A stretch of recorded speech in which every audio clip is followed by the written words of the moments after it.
Vénérable maître Yakim Yaramed, la Notre-Dame, la Dame de l'Église, qu'est-ce que c'est? Qu'est-ce que vous voulez? Bon, on peut seulement parler de ça par rapport à la continuité du programme que j'ai commencé l'autre jour en parlant de ici et de aussi, d'Isis et d'Osiris. Bon, maintenant sur le plan de la matière, sur le plan physique, il y a la femme la plus élevée, elle représente aussi ici. Est-ce que ici, que la déesse s'appelle Isis, a légué son pouvoir, a légué sa force interne, qu'on appelle en ça ici. Ici, vous savez, il y a un mot là, chez les Bassa, on appelle ça ICC. ICC qui veut dire la trompette. Hein? La trompette ICC, donc, c'est ça qui... La trompette, donc, c'est ça qui... Annonce les événements? Oui, que les autres appellent le chauffard. Donc, on l'appelle donc, dans l'ancienne langue est appelée ici, qui veut dire, ça veut dire que l'annonce, c'est lui qui annonce ces choses. Donc, c'est lui qui annonce le message le message de ici qui est la terre, la femme la plus élevée. Et maintenant, oh ici, aussi, à le mot, oh ici, et rei. Oh ici, et rei. Qui est toujours, qui marche ensemble. Et je vais vous dire donc que ici dans ce monde, vous savez qui on appelle Marie? C'est notre planète. Qu'on appelle Marie. Marie a plusieurs niveaux. Ça vient du nom Ma'at.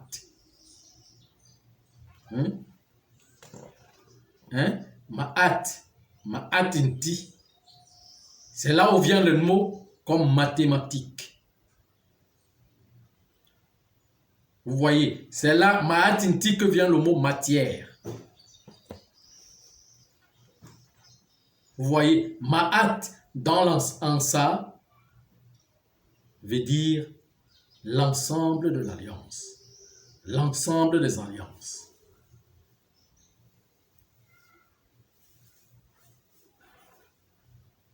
Vous voyez un peu ce que je suis en train de dire. Donc, ici, la femme est la plus âgée. Et c'est cette femme qui porte l'enfant. Et l'enfant, c'est l'humanité. Et dans la représentation symbolique, il y a une femme sur le plan physique et un homme sur le plan physique qui sont des âmes, qui forment l'âme la plus élevée de la planète, qui est à la tête de la monarchie de ce règne.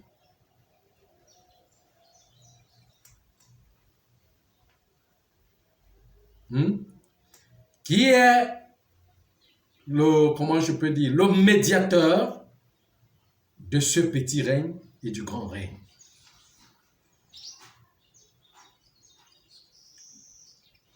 De façon que quand cette médiation n'existe plus entre le grand et le petit règne, on dira que l'enfant est abandonné. L'âme la plus élevée est abandonnée, est mise à l'écart. Parce qu'on ne l'écoute pas.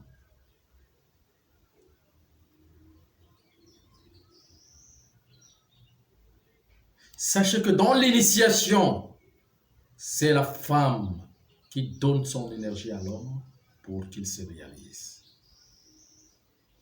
C'est pour cela qu'on dit que l'homme a pour mission de prendre l'énergie que la femme lui donne pour enseigner la femme.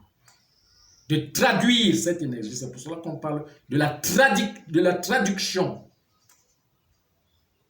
La Bible est la femme. La Torah est la femme. Que ce soit le Coran, dans le livre. Quand on dit livre, vous entendez le mot Torah, veut dire bien et mal. Torah, c'est la femme. Bible, c'est la femme. Coran, c'est la femme. Le livre, c'est la femme. L'homme doit prendre cette énergie que la femme lui donne pour traduire et l'enseigner. C'est en l'enseignant qu'elle reprend, comment je peux appeler ça? Qu'elle redevient soumise.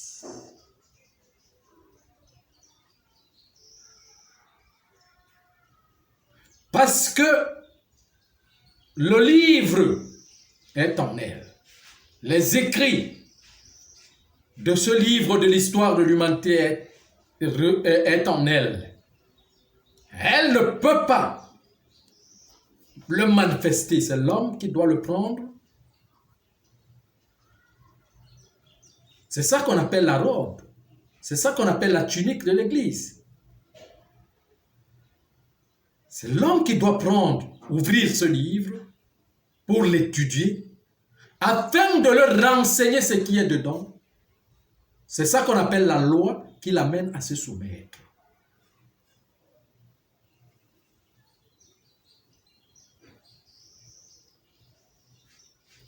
Et en se soumettant, la matière change. La matière se transforme et prend sa qualité, commence à prendre la qualité. Tant que la femme n'a pas encore changé,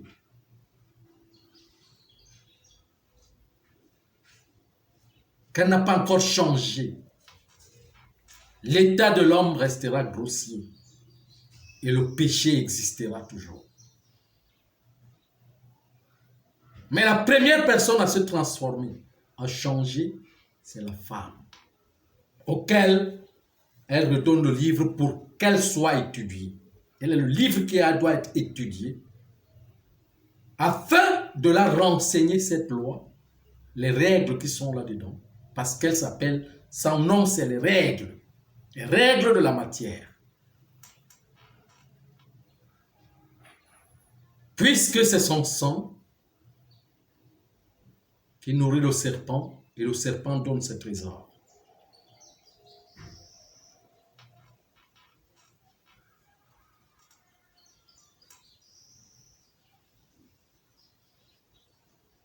C'est difficile à comprendre, c'est pas ça? Très difficile. Oui, très difficile, vous ne pouvez pas comprendre ça. C'est plus que vous. Hein? C'est plus que vous.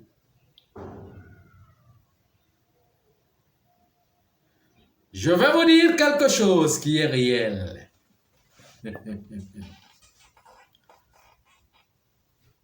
Tous les grands maîtres du monde entier représentent un seul grand maître. Et tous ont été initiés par la femme la plus âgée, la plus élevée. On vous parle de l'ange Gabriel, Mohamed et tout qui a instruit Mohamed, mais celui qui a instruit Mohamed, c'est l'âme d'Aïcha qui est l'autre côté d'Issa.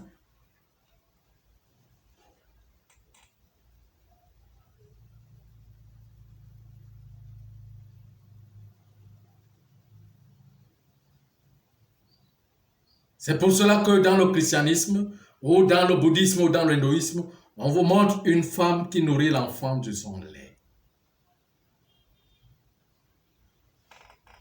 Donc, de sa connaissance. C'est de là, de ce lait, c'est ce lait qui est la connaissance.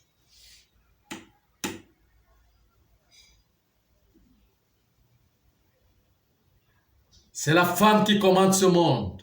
Donc même dans le monde de la sorcellerie, c'est une dame qui est au-dessus. Et je vous ai dit que c'est une dame noire. Je vais arriver à parler d'elle.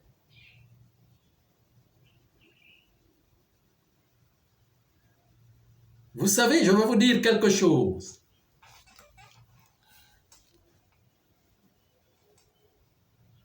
Je vais vous dire quelque chose. La loge est noire. La loge de la planète, le temple de la planétaire est noir,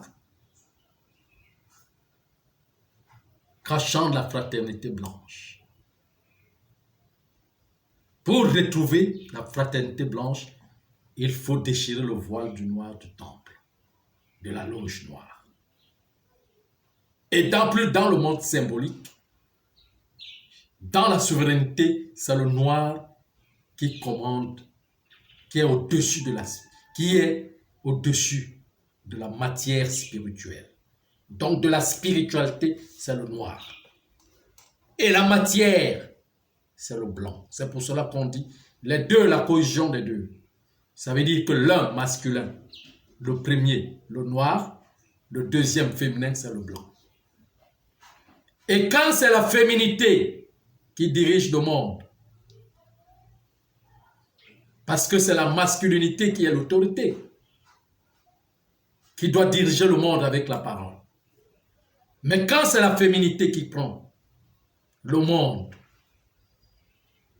pour diriger, pour prendre tous des sièges spirituels. Je vous ai parlé de lire dans la femme, non?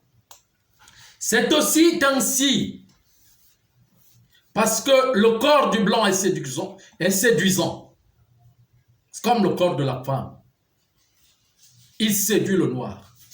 Mais le noir reprend son autorité en allant au-dessus de cette séduction, en dominant le blanc. Parce que le blanc reste comme la femme.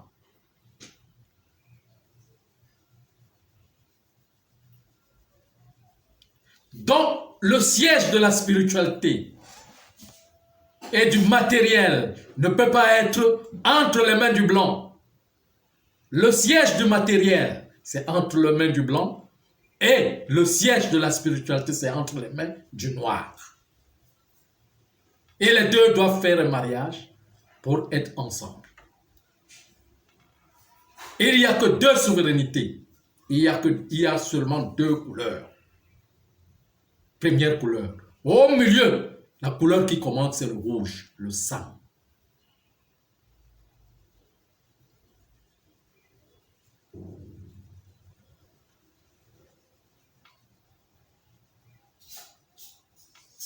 C'est pour cela qu'on dit, apparaît la troisième race qu'on appelle Asiya. Et la troisième race sort entre la première race et la deuxième, qui est la race blanche, l'accouplement de la race noire et la race blanche, qui sort la race métissée, qu'on appelle le rouge. Il y a seulement trois races.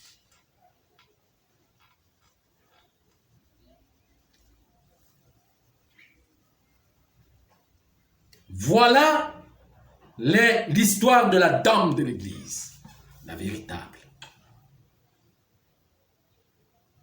qu'on appelle Marie, le mariage des âmes, l'alliance des âmes.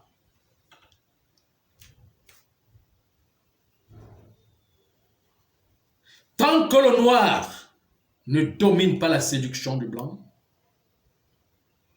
le monde va aller dans une faiblesse, toujours dans une faiblesse terrible sans autorité.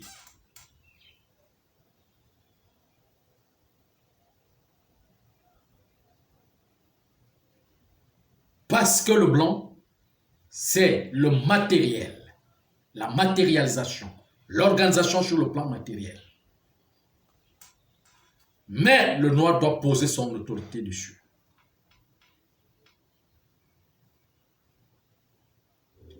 Le noir n'a pas besoin d'utiliser les armes nucléaires, ni les armes physiques pour,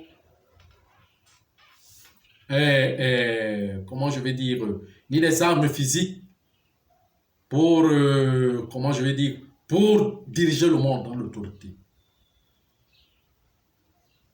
Mais quand on parle de la science, de la grande science, qui est le noir, c'est le métaphore entre semi-physique et semi-métaphysique. C'est une autre grande science auquel il utilise les armes de la nature qu'on appelle les 4 éléments. L'eau, le feu, l'air et le sol de la terre. C'est ça, ce sont les armes qu'il doit utiliser pour ramener le blanc dans l'ordre.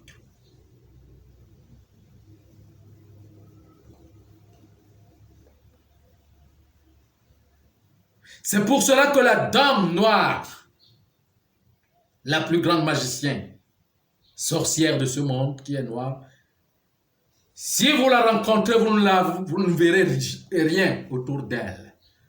Mais elle est la plus grande manipulatrice des 4 éléments. Plus fort.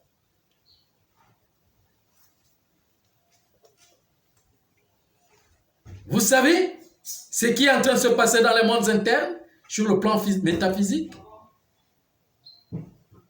Cette dame voit aujourd'hui que elle a été trompée, donc on l'a trompée de toutes les promesses. Elle est sur le règne parce qu'elle se remplace. C'est une forme de hiérarchie que je ne peux pas vous signifier. Vous êtes encore des enfants, vous n'allez pas comprendre. Auquel l'un remplace l'autre, mais ça se fait toujours en Afrique. Celle qui est maintenant est déjà à son règne. Voilà la 33e année. Elle est en train de rompre. Pourquoi? Parce que elle a constaté qu'on l'a trompée.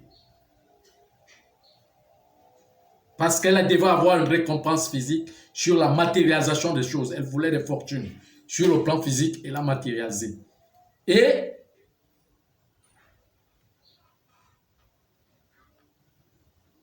la venue de l'enfant l'a joué le tour. Auquel cette matérialisation ne va pas être sur le plan physique.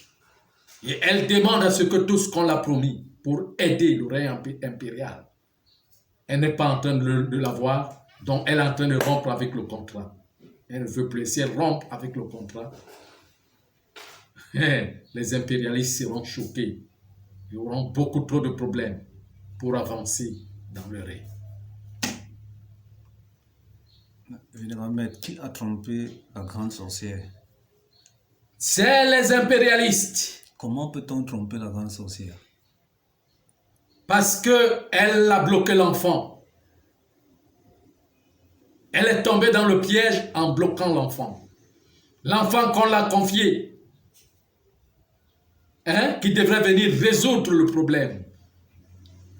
Ce problème, ce conflit mondial. Et annoncer la prochaine étape.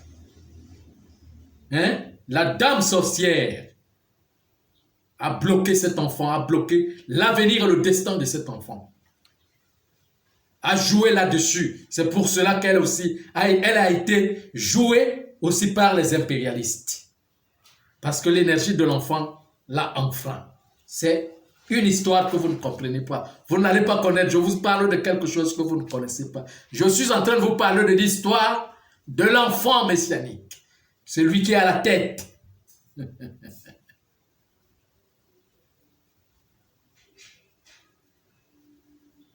dont elle n'a pas réussi à avoir ce qu'elle voulait parce qu'elle a bloqué la vie de l'enfant. Elle a bloqué le destin de l'enfant. C'est une histoire que je vais vous raconter. Du début jusqu'à la fin.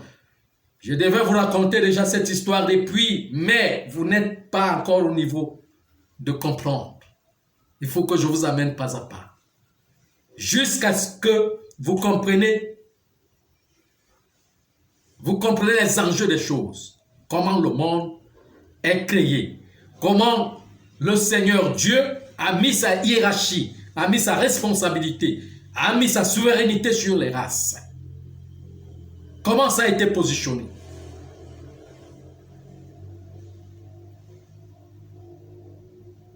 Parce qu'il n'y a que deux qui produisent la matière, La matière sort du noir pour se blanchir. Et la planète est confectionnée avec ces deux continents, dans les profondeurs. Mais le symbole des deux continents représente l'Afrique et l'Europe. Ce sont les deux souverainetés du monde.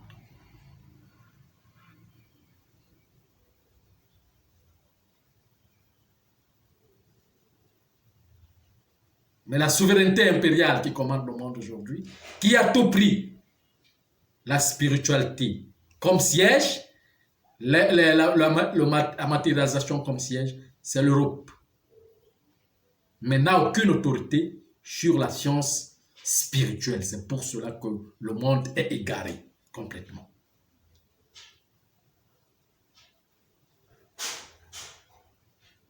C'est pour cela que les enfants sont devenus des orphelins. Ils n'ont plus de mère, ils n'ont plus de direction, ils n'ont plus de père plutôt. Ils sont orphelins. Ils sont partis dans une mère qui est veuve, qui a perdu son mari.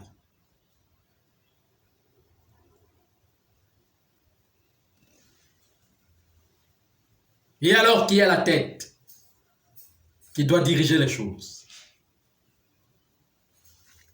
C'est comme ça que Dieu a positionné ces choses.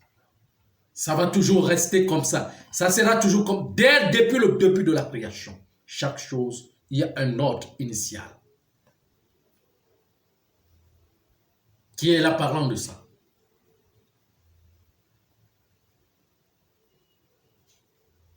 Dans la spiritualité réelle, on n'a pas besoin d'un livre pour parler, pour expliquer des choses de la nature. Mais la nature elle-même enseigne et dicte ces choses. Quand je vous parle là, vous me voyez avec des livres? Avec des références? Non. Apportez-moi n'importe quel livre. N'importe quel livre du monde, dans n'importe quelle religion ou culture.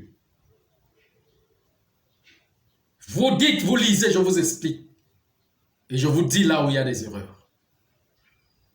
J'en ai pas besoin.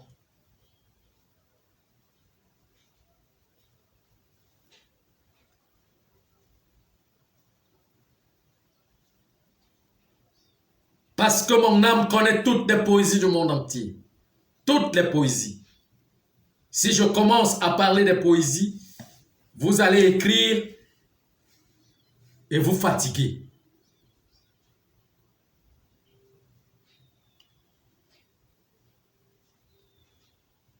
Vous comprenez ce que je suis en train de dire? Donc c'est ça.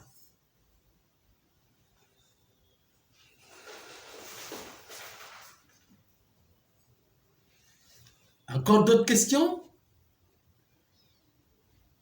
Pas pour le moment, vénérable maître. Merci.